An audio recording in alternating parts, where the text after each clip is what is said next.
Okay, hello everyone. Thank you for coming here on that very last day, very last afternoon of the conference. Please bear in mind we are going to go into something technical, but I think it'd be interesting for the developers among you. We are going to talk about data structure for a Verkle powered EVM. Most of you know that the Verge is coming, and that will have an effect on how you write your contract, or at least it should have an effect. So very quickly, I'm working for OpenZeppelin, and our thesis is that we are all here building the next big economy, a trillion-dollar economy. But we at OpenZeppelin are not building it, you are, and our objective is to give you the right tools and the right knowledge to do that fast and with low risks. And that's why we have many products, among which are the OpenZeppelin contract, which will have to evolve for Verkle. So let's look at this. Yeah, this is the latest version of the contract. Yeah, you know that, I guess. Right now, all our contracts, yours, mine, everything, use storage. I mean, most of them use storage, like your ERC20 store balances, your 721, you store ownership of the NFTs, that kind of things. And this is all stored in a very big state tree that you may or may not know, like how it's designed. But right now, what's happening is that you've got a build word state tree that goes from the root to the account. And the accounts could be anything, could be EOA, could be contract. Those are basically the same object. But if it's a contract, then it has a code hash and a storage root, and this storage root is another tree where the storage of the contract is.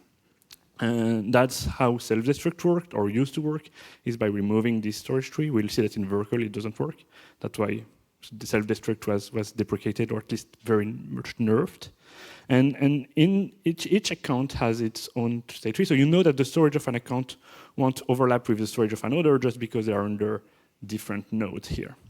It's also like every node here is somehow identical or equivalent in the sense that whether you access this one or that one, the access costs are basically the same. And accesses are expensive in terms of storage, so that's why you need to warm up your storage, and that's why it's quite expensive to do the first write of the first read. But when it's warmed up, then all that is in cache, and then you can do things way cheaper. With the Verge, this is all going to change. Forget about those two layers, one on below the other. Like you only get one big Verkle tree that's designed a bit like that. And basically the way you put data in this new Verkle tree is that basically you take the address of your contract, you take the first 31 bytes of your map. So basically the first 31 bytes of your position in this, and you hash that together, and that will go from the root to what I would call an extension. And then the very last byte of this offset, of this position, is basically where you go into this extension. And so these slots are gathered by groups of 256. And so you see that basically the same tree, like all the extensions can belong to basically any account. Like in the very worst case scenario, you could have a collision and two contracts would write to the same place, but that's very unlikely. But it's also like in this tree, you don't know by definition which extension belongs to which account. So that's why we don't want to do self-destruct anymore. And so you have this bucket, this extension, and you know that right now, that at that point, like all items are not identical in the sense that if you have two offsets that are close to one another, like they are in the same, they are only changed in the last byte, then you know they're in the same extension, and they are basically in the same stuff that you're going to cache.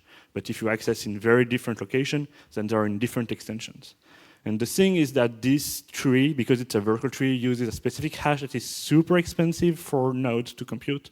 So they're going to charge you for that. And so instead of like paying for warming up each slot individually, you're going to have to pay for warming up the entire extension. And this is where like there is a fundamental change with what we had before, is that like data locality becomes important in your costs. So data locality, basically you don't really see it unless you go low level, but what Solidity and Viper do is that there is this grammar that they start at slot 0 to put your stuff, and then if you have variable one after the other, they will just add n to move, and that's how it works for state variable and things like that. But whenever you have an array or a mapping, they need to go to somewhere in their space where where basically they are free to do whatever they want. And that's why they use hashes. And so this hash is like, hey, I want to go from this position to a random one, and that's how they derive array.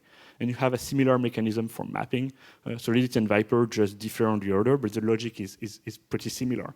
And so the result is that your storage, particularly when you use mapping, and most people use mapping for balances and things like that, gets scattered all over the space. And that's not very efficient with Verkle. So for example, in the case of a mapping, like if you have a mapping at position 0, then depending on the key, you are jumping all over the place. And those pseudo-random locations are great, but yeah, they're not in the same extension. So if you update key 42 and key 0, well, those are two extensions that you need to update. And if you have two mappings, that's even worse. And there is also arrays. So arrays are pretty good because there is good data locality. However, the length of the array is stored at the fundamental slot of the array, and then you hash to go to slot 0. So whenever you want to access a slot in an array, you first have to check that your index is within the length, and so that means you need to load the length, then the item, and those are two different extensions. Also, like if you're not really lucky like this, you know that hashing this fundamental position will give you something that ends in F6. And so that means that you can put 10 items in your array before like item number 11, so index 10, goes to the next extension. So while extensions are long, like they contain 256 slots, if you're not that lucky, you would have poor data locality at the beginning. Then all following 256 items are in the same extension, but maybe that's a bit of a waste. If your array is not very long, we can do better than that. So what you can do as a developer is, I mean, you cannot do much, but there is some stuff you can do. The first thing is saying like, yeah, if you have multiple mappings in your contract that have the same key pattern, instead of having one mapping that is going from address to balance, and another mapping that is from address to delegate, and another mapping that is from address to permission, well, maybe this balance, delegate, and permission, you can put them in the same structure. That way, if for any reason you need to access two of these values in the same transaction, well, hopefully they will be in the same extension, and so you save a lot on warming up storage. Like if you're unlucky, maybe the limit of an extension is in the middle of the structure, so that's not that good. But same problem as with the array before. If you're pointing to something that is at the beginning of an extension, you know you have 256 slots.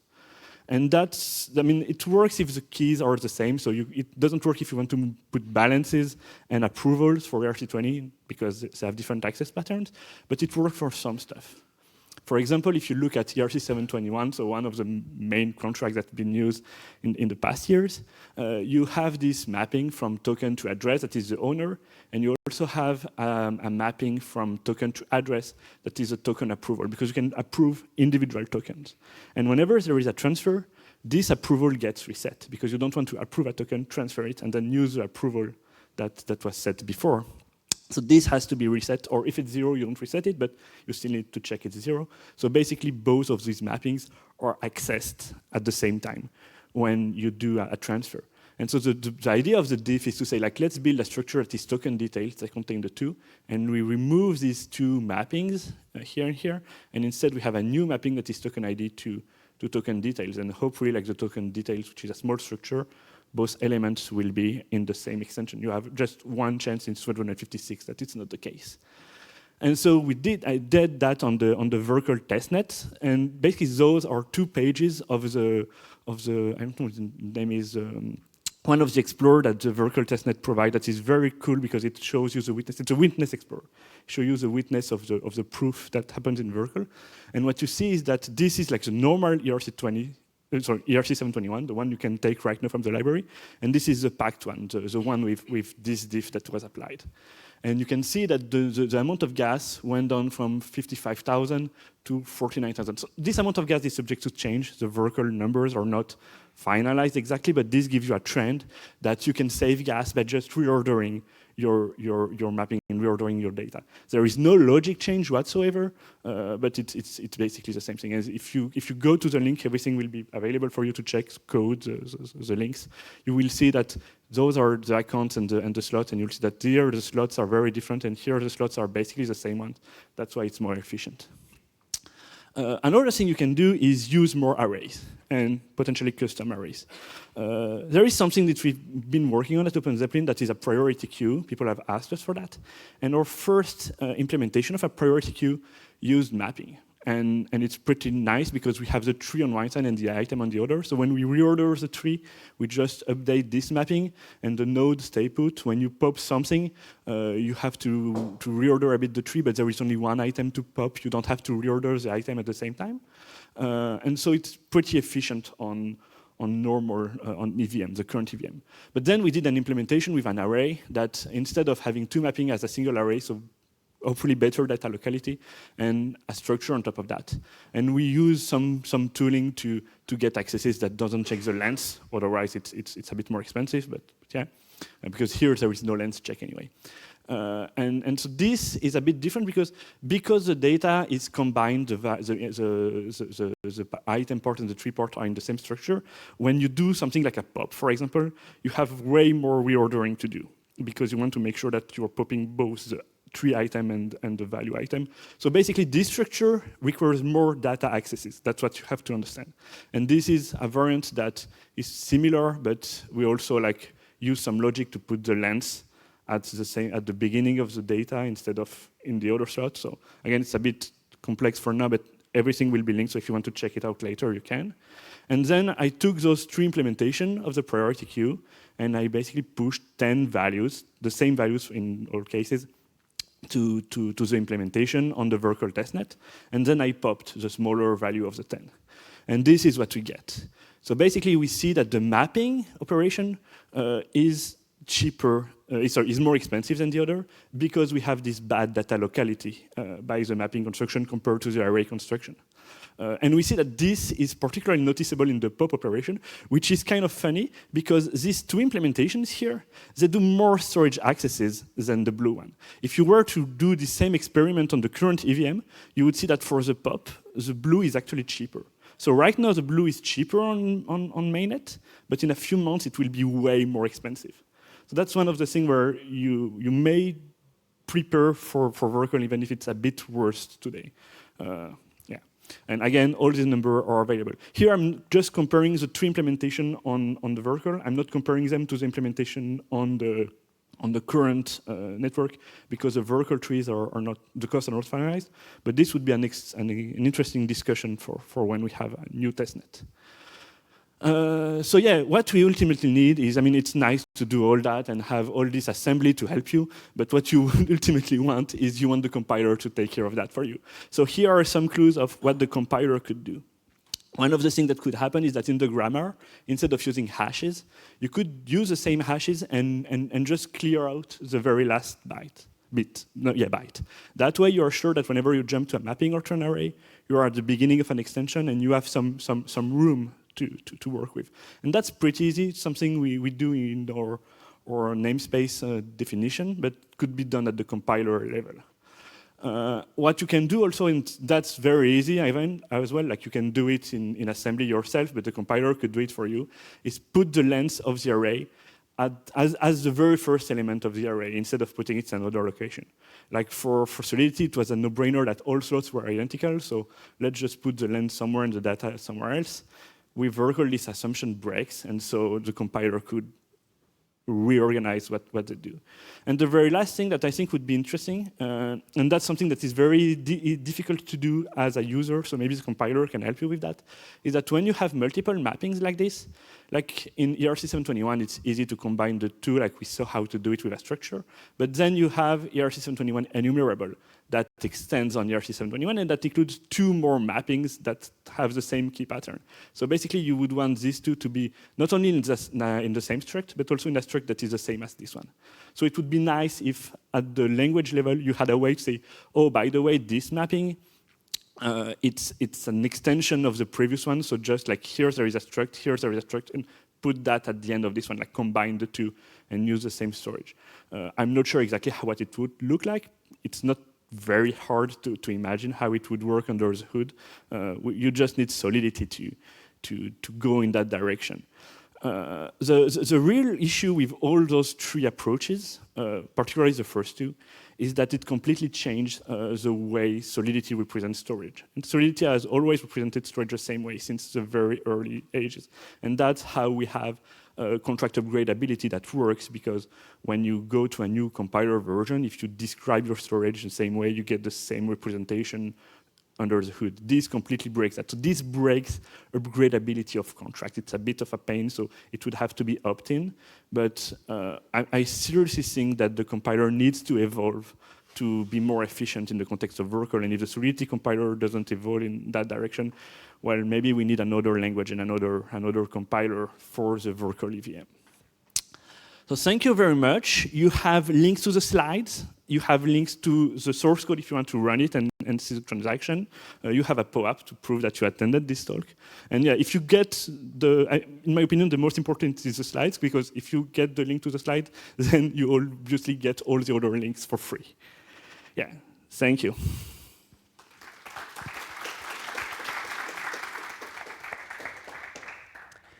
We have 5 minutes for question. If you want to ask one, please raise your hand.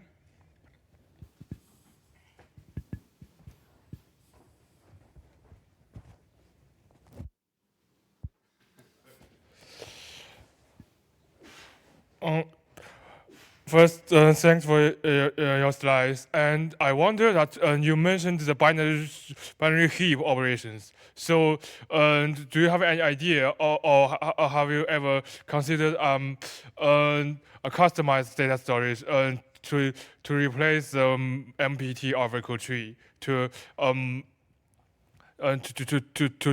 deal with a specific data storage operations context, the specific context of data storage operations to reach them to reach more optimized performance. I mean that. I'm not sure I fully understood. Do you mean a different storage for representing trees, like in the storage of contracts? And yeah, such as if a smart contract always do the operators on binary heaps, and so do you have an idea to redesign the storage, the data storage structure? So this is an implementation of a binary heap that we have. So binary heaps, because of the way they are designed, are very compact in the sense that you can put them in an array. Oh. So if you want to store a binary heap in the storage of your contract, that's really easy to optimize. I think that's not the main concern. Yeah, I got it. Okay. Yeah, it's a main concern to me. Like, and binary heaps are not very frequently implemented in contract. Like, we don't have an implementation yet in contracts, even though like the project is 6 years old. So my main concern would more be like Solidity developers are used to using mappings for stuff that cannot be easily replaced with arrays, like balances. That's I think where the main concern is, and I don't have a solution. If any one of you has an idea of how to replace this kind of mappings here that the Solidity does with something that has better data quality, like, you are a rock star for the next 5 years, I think. Any other question?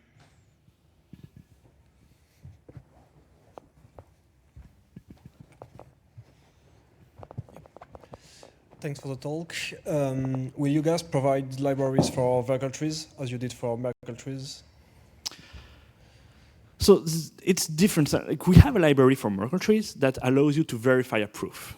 The library that verifies proof doesn't rely on anything being stored on chain except the root. Basically, the Verkle tree that you are trying to prove is stored off chain somewhere. There is a representation of it.